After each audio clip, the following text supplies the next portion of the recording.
আপোনালোকে বাৰু third grade আৰু ফৰ্থ গ্ৰেডৰ পৰীক্ষা দিছিলে নে? আমাৰ ঘৰত মা, দেউতা, ভণ্টি, হাজবেণ্ড আৰু মই চব গ'লো পৰীক্ষা দিবলৈ।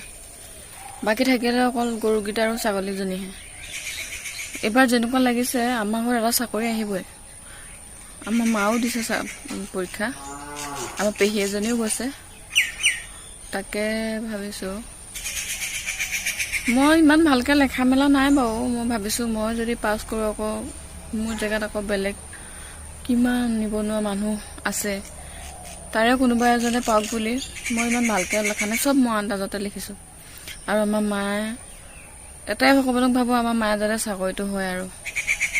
কিমান হেঁপাহত গৈছে, আমি বোলে চাকৰি ইমান ইণ্টাৰভিউ দিছোঁ, আমি চাকৰি নাপাম বোলে। সেইটো কাৰণে এইবাৰ মায়ে দিছে। দেউতাও বয়স থকালে দেউতাও দিলেহেঁতেন।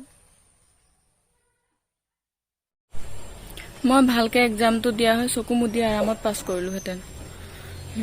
বাকী কেণ্ডিডেটখিনি ভালকৈ দি ভালকৈ চাকৰিটো পাওক বুলিয়ে মই চব আন্দাজত মাৰিছোঁ। এটা মই ভালকৈ চাই লোৱা নাই, চব আন্দাজতে দিছোঁ। মোৰ যিয়ে নহওক আমাৰ মায়ে পালেও মোৰ কাৰণে বহুত যথেষ্ট, মই বহুত শান্তি পাম।